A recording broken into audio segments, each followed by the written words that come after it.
I said we would conclude this video eventually, and today is the day. So like, subscribe, Patreon, blah, blah, blah. I have a dog clock now. Okay, there's the housekeeping stuff. Let's get started. So if you think the creator of the universe is God. I do. And then out of the universe comes the creation of a single cell, which again is God. Right. Here's the evidence, though, that when we see information in a digital or alphabetic or typographic form, and this is what we actually see in the DNA. When Francis Crick elucidated what he called the sequence hypothesis in the late 1950s, he realized that the 4 subunits along the interior of the DNA are functioning like alphabetic characters in a written text or digital characters in a section of software. What we know from experience is that whenever we say information of that sort, it always comes from a mind. Bill Gates, our local hero, has said that DNA is like a software program, but much more complex than any we've ever devised. Richard Dawkins has acknowledged that it functions like a machine code. Well, what we know is that software comes from a programmer. And in fact, whenever we see information of that kind, whether it's in a software program or a hieroglyphic inscription or a paragraph in a book, it always arises from a mind, not a material process. So the discovery of information at the foundation of life and even the simplest living cell, I argue, is decisive evidence of the activity of a designing mind in the origin of life. I don't find that to really be evidence. I mean, all he seems to be saying is, well, these are the types of things we do, and every time we've seen it, it seems to be this, therefore God. All of this is post hoc. None of these were predictions that were ever made by people in religious circles or anything like that. And certainly none of their religious texts tell us or predicted any of this information or have anything that you could read into them that describes this. I hear this lie peddled all the time that Yahweh is written in our DNA code because there are these sulfur bridges that occur every so many subunits, and then if you use the numbers, if you do numerology, you can get to YHWH or whatever.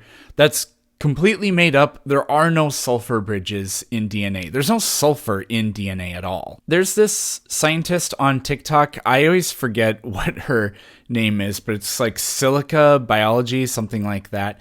And she studies DNA sequences and all that. And there's a little bit of a language barrier. English isn't her first language. She speaks it very well, but whenever she tries to communicate this with me, I don't really get it. And that's probably because it's probably kind of hard for her to put it into English in a simpler way, but also I don't understand computer codes hardly at all. But she's always been adamant that it's really not a code. Now, that's a useful way to anthropomorphize it because that's what we do with everything. But literal computer code, digital code, is binary, and DNA code certainly isn't that. I mean, the zeros and ones represent either yes or no or on or off. I think on or off is what it literally represents, current either will or will not flow or something like that.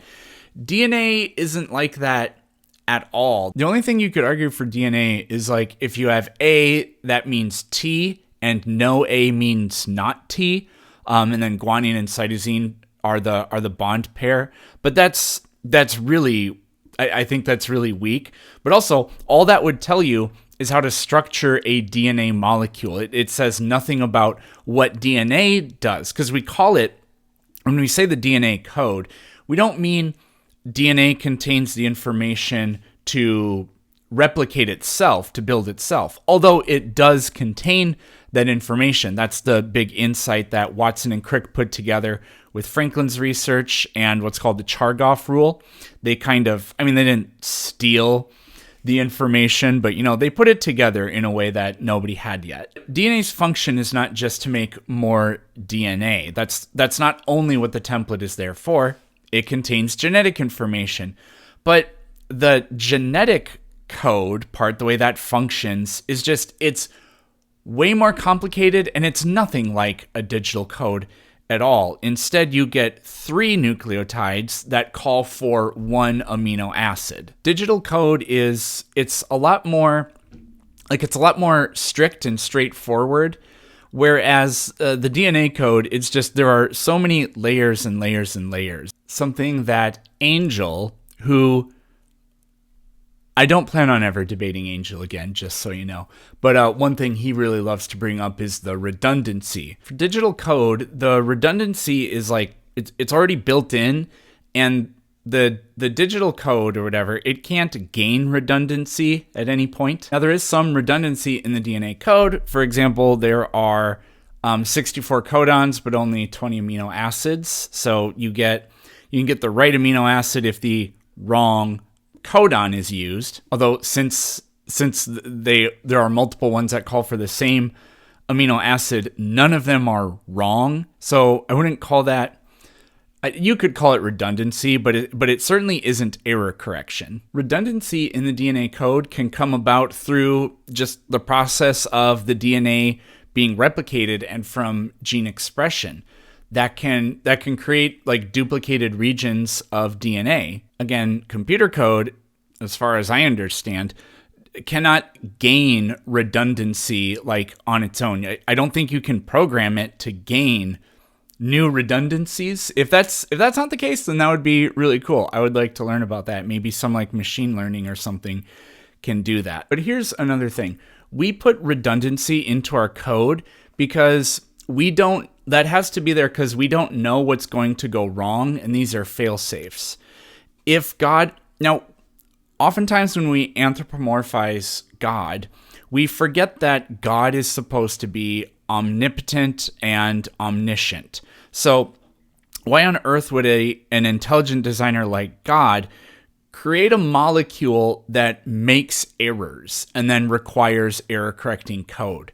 That doesn't make any sense. If we knew how to do something or how to create machines or robots or whatever in a way that we didn't need redundancy, then we would go ahead and not do that. And then another huge problem is that errors actually need to happen with the DNA. Now, that kind of sounds like it overturns everything I just said. Oh, God was clever enough to create a molecule that does create errors so that it can gain new functions, so that organisms can always adapt to new niches so they can survive in their environment. But I find that to be logically like very inconsistent with the idea of creation by God in like the biblical sense, because that would mean God always intended for to create a world with massive amounts of death, massive amounts of waste and energy, like at the biological level, just so that tiny fractions of organisms could survive sometimes through cataclysms and changing environments, and then populate the next generation or whatever with organisms with slightly better fitness. I don't think that tracks biblically very well, because that just seems wasteful and cruel. God is creating, you could say it's necessary death and struggle, but again, if God is perfect, then there's absolutely no reason to do that. The only reason organisms have to adapt is because environments change. Some organisms, like horseshoe crabs and ginkgo trees, don't change very much over vast stretches of time, but the majority do. So why did God create a world where he knew it would change, where this God knew that horrible events not even horrible events, but just like subtle changes in the environment would lead to catastrophic amounts of death?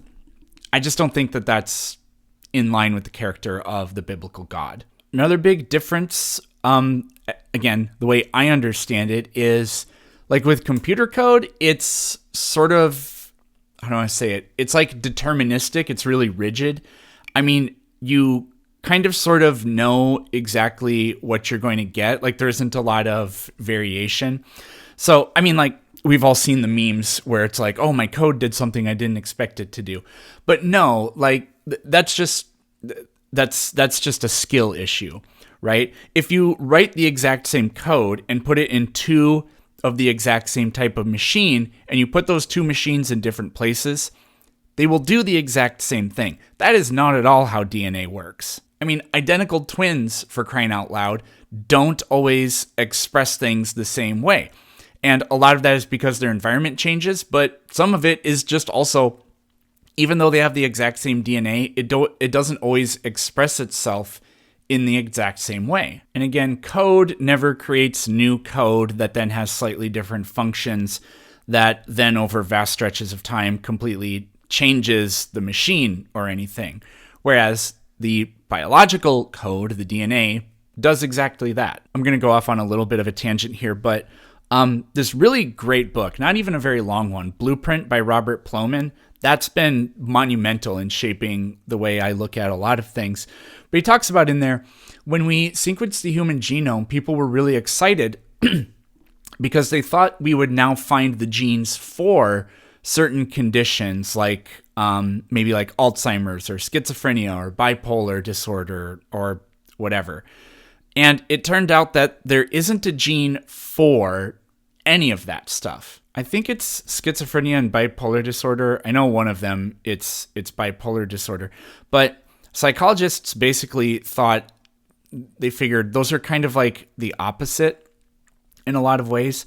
But what we found out is the DNA differences that predict with fairly high certainty that somebody will develop bipolar disorder are the exact same DNA differences that predict if somebody will also get schizophrenia, assuming I'm remembering those are the correct two. So conditions that, according to the psychologists or whatever, are kind of on polar opposite ends of the spectrum manifest themselves out of the same differences in the code. So again, that's just like the fundamental unpredictability of the DNA sequence and how it's not really like a code nearly as much as people would want you to think. Kind of said this already, but digital code does not change or evolve or adapt without the influence or the deliberate action of whatever created that code, right? Whereas DNA, it literally does that all the time, and it's a necessary component. This is something I like to bring up with people like Angel or whatever. I ask them if a miracle occurs every single time DNA gets replicated or every single time a cell divides. And they never say no. Like some goofy people will say yes, but most of them honestly say no. And so then I ask, why then should I think that the way this came about in the first place must be miraculous if the way it operates today is under absolutely no miracle as admitted by you? And they don't like that question. Okay, let's see what's next. What is the Goldilocks zone? Oh, no. Another of your big bedrocks of your book. Well, before I hear what he's going to say, I don't know what he's going to say, but the Goldilocks zone is not really a thing. I mean, there is a Goldilocks zone, but it's huge. Now, I did write about this in my book, but we don't know exactly how big the Goldilocks zone is. But let's consider a few things. Let's just look here on Earth. I actually had this discussion with somebody in my Discord yesterday. They said, why is Earth perfect for life? Which is just so insane. So I asked them, is life perfect in Antarctica? Is Earth perfect in Antarctica? Or is Earth perfect in Death Valley? Because the difference in ranges of temperature in those two places is like 260 degrees if we take the extremes. Yet we find life in both of those places. So which one is perfect? And that's just meant to demonstrate that, like, for whatever reason, people that say things like this, they can't imagine that there's a world that exists outside of them. You see this with people who talk about how global warming isn't even real or whatever. When I lived in South Dakota, somebody wrote a letter to the editor in the local paper, and it was so funny. I think I might actually have it somewhere in storage or in a scrapbook, but he said that global warming is a bunch of baloney because he was like 90 something years old. And he said when he was a little kid, they tried to walk around a lake one time, but it was so hot that they never made it because it was too hot. So because 80 years ago, it was too hot for you to walk around a lake this one time, therefore the temperatures aren't hotter now because it was that hot wherever you lived.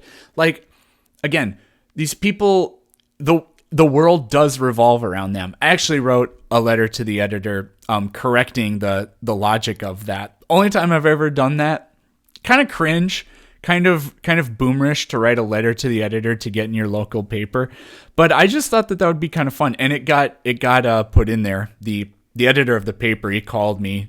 He was like, yeah, that I thought what that guy said was really stupid. So it's kind of funny that you wrote this. Anyways, Goldilocks zone. Okay. So the reality is life adapts to conditions that it finds itself in. So like Earth could be in a lot of different places and life would still work. And, honestly, if there was only life along one hydrothermal vent on our planet, if that was the only place life existed, then how could you not argue that Earth is perfect for life, right? Because it would be. If life exists on Earth, then the conditions are perfect for life, apparently. But I find this to be like the pothole analogy. Every single pothole is perfectly shaped for the water that goes in it, right? So it must be miraculous. It's like, no, the water conforms to the shape of the pothole. We'll come back to that in a little bit here. But also, what we know about the Goldilocks zone. Mars had conditions conducive for life. And I hope so much, not to dunk on theists, but just because it would be, by far, not even remotely close, the greatest scientific discovery of all time. I really hope that rover, the name of which I can't remember, that's currently drilling core samples in that river delta on Mars, I hope that they do find evidence of life there. That would be awesome. But we know that Mars had an ocean and a rain cycle for a very long time. You can find sedimentary rocks on Mars, and weathering and erosion and compaction, deposition, cementation, all that stuff. That takes a very long time, and it probably takes a long time for crust stabilization and for weather patterns to actually produce something like, how do I want to say this? Like, I don't know how long it takes a river to form out of like a landscape that has no rivers, but I would guess it probably takes quite a long time, and we clearly see that on Mars. That's what I'm trying to say. So Mars had conditions for life. Even if it didn't have life, it had conditions for it. Liquid water, there would have been available nutrients and plenty of sunlight and all that kind of stuff. Life exists on Earth currently in conditions way more extreme than what we would have found on Mars billions of years ago or whenever that was. Now, they might say, yeah, but Mars clearly doesn't have any life on it currently. I would agree, that's almost certainly the case. But the Earth eventually will have conditions that don't work for life. The sun's going to freaking explode, right? So that doesn't matter. Maybe the rapture, I've never thought about this before. Maybe the rapture already occurred and it happened on Mars. Because the rapture's like before the Earth is destroyed or something. It's supposed to happen. That's a dumb thought, but there we go. So even though I think this Goldilocks zone thing is kind of bullshit, maybe a Goldilocks planet isn't quite so much bullshit, right? So maybe it's extraordinarily rare that life pops up on planets, because there are lots and lots of arguments around this. We don't know really exactly what it takes to make a planet suitable for life, even scum, right? Even microorganisms, little bacteria that live along hydrothermal vents or whatever. I was watching some video a while back and it talked about, or no, it wasn't, it was a Sean Carroll podcast actually. He had a guest on, I think it was a female scientist, and she studies like, I don't know if she's not a space biologist. What the hell do they call them? I can't remember. But astrobiologist? Yeah, something like that. I can't remember if that's what she studied or something else. But she was talking about Earth, and she said, well, Earth might actually be really weird, because if Earth's crust were just a tiny bit thicker or a tiny bit thinner than plate tectonics just wouldn't work. Either the plates really would hardly move at all, which we think is probably crucial to help life on our planet, or if it was too thin, it would be too unstable and perhaps too hot, and the conditions for life would just be so much less likely. She also said something about convection in the mantle. I don't remember what it was, but she said, according to all of our models, Earth is not exactly the right size for mantle convection to properly work in the way it does.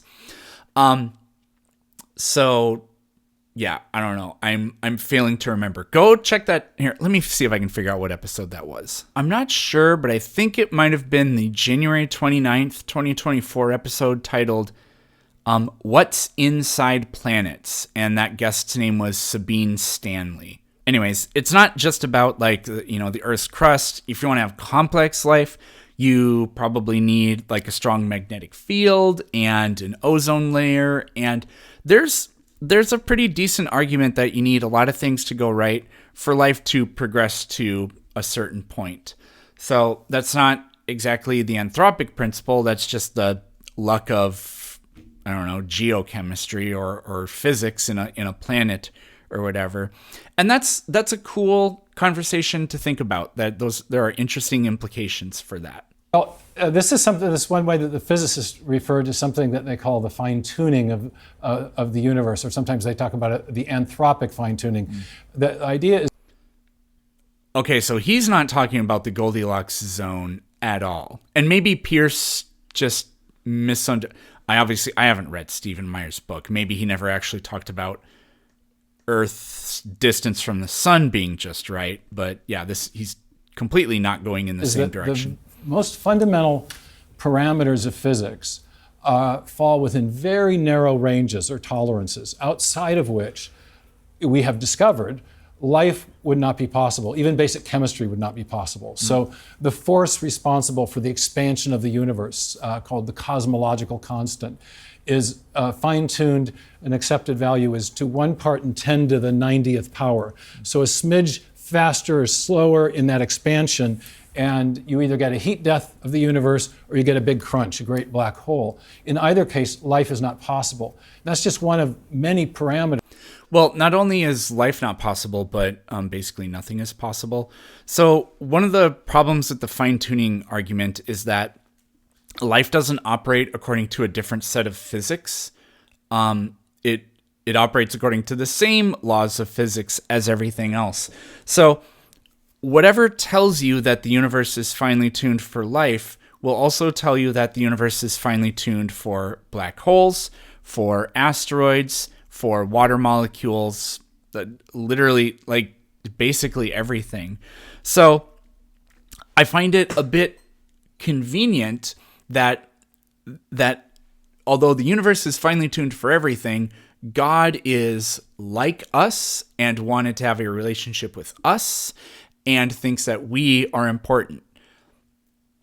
To me, that is all the evidence I need that religions are man-made, because they just never, like, you read these books and they never imagined anything beyond the surface of the earth. I mean, they're just so very ignorant in what they talk about with regard to the cosmos and nature and everything like that. It's always very human-centric, and we created God in our image there, instead of me trying to be like poetic. Let's just simplify it that way. Maybe a God exists, but that God could have been a God that just wanted deeply nothing more than to have a universe populated by black holes. And the fine-tuning argument would say exactly that. So it's just not compelling, because it's another case of something that explains everything doesn't explain anything in particular.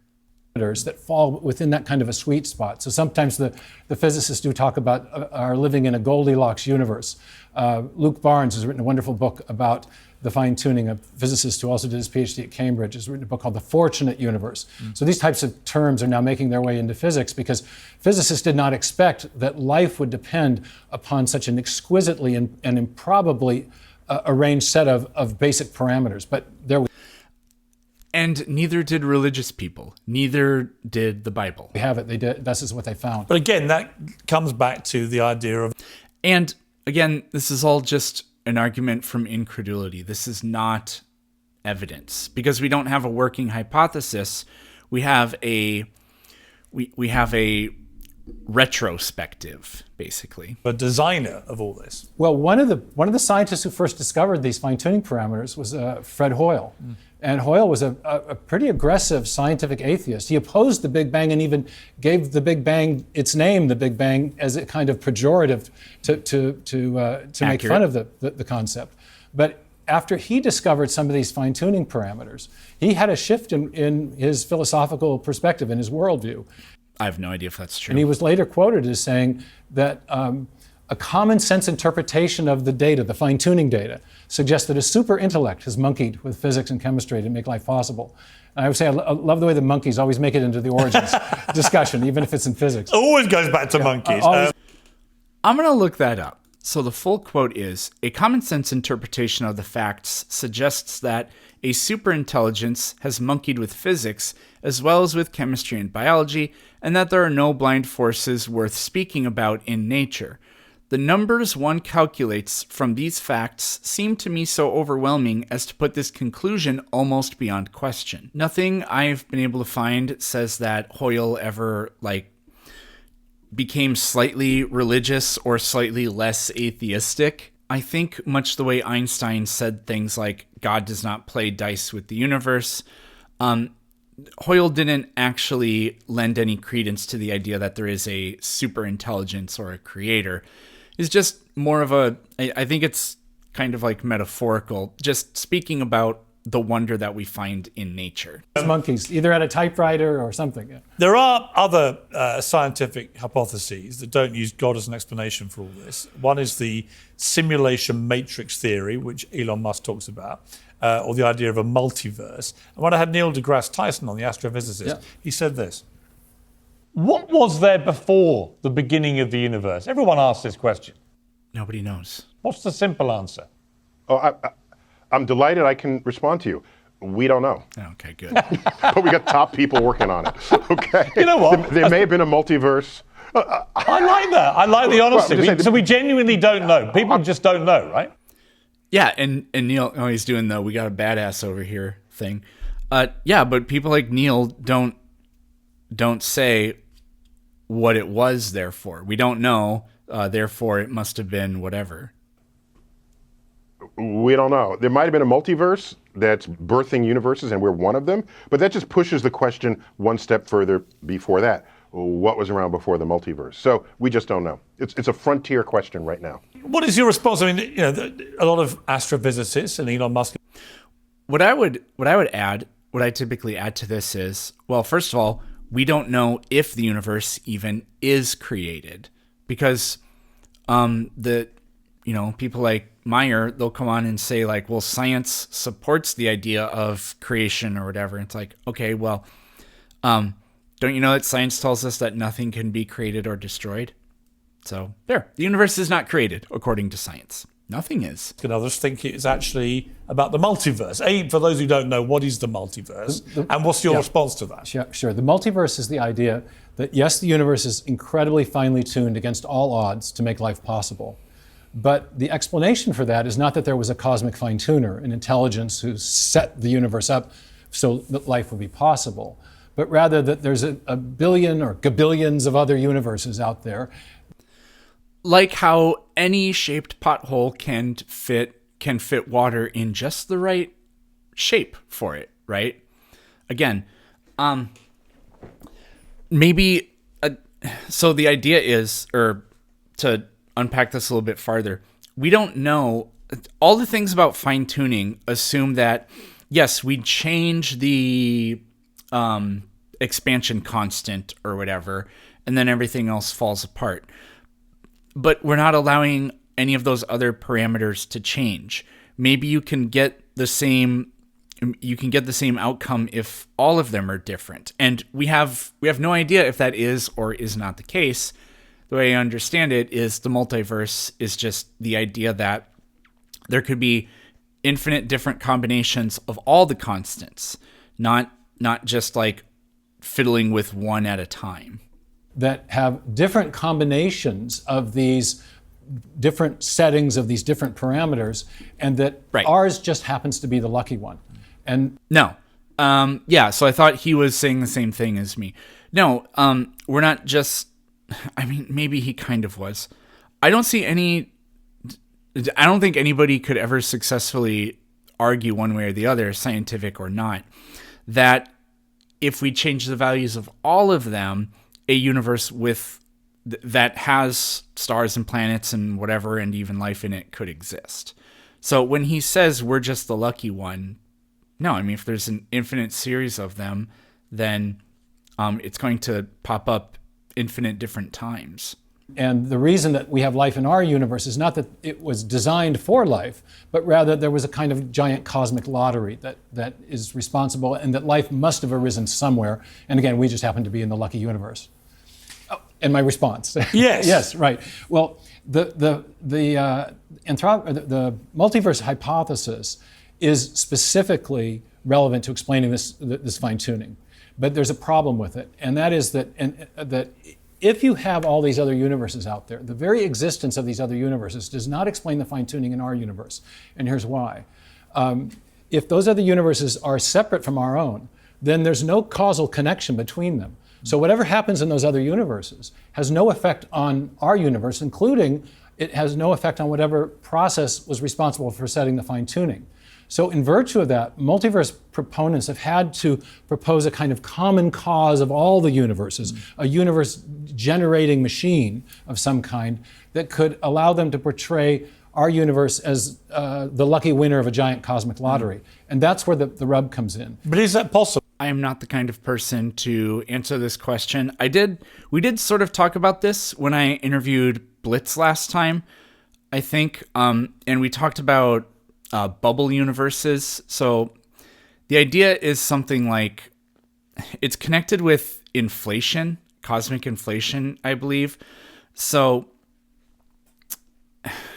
there are always regions of space where these like bubble universes are sort of popping into or whatever. So we have so in a way you kind of have I don't want to say you have a singular cause for all the infinite universes or whatever, multiverses or whatever. I don't know. To me, it sounds like we have a universe and it's an infinite universe. And so all the infinite bubble universes come out of it or whatever. But from a simple concept that it's just inflation within the universe or whatever. Again, I'm probably now just sounding like an idiot. So we will move on. And,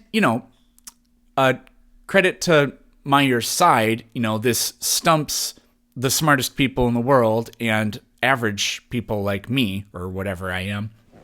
But we're not sitting here trying to tell you that is the answer and trying to organize and structure people's lives and write laws according with all of this. And as fantastical as any of that sounds, it's obviously not as fantastical as an infinite creator God. That's kind of the thing. They'll ask you like, well, how did any of that happen? Or how does any of that work? And we have no idea.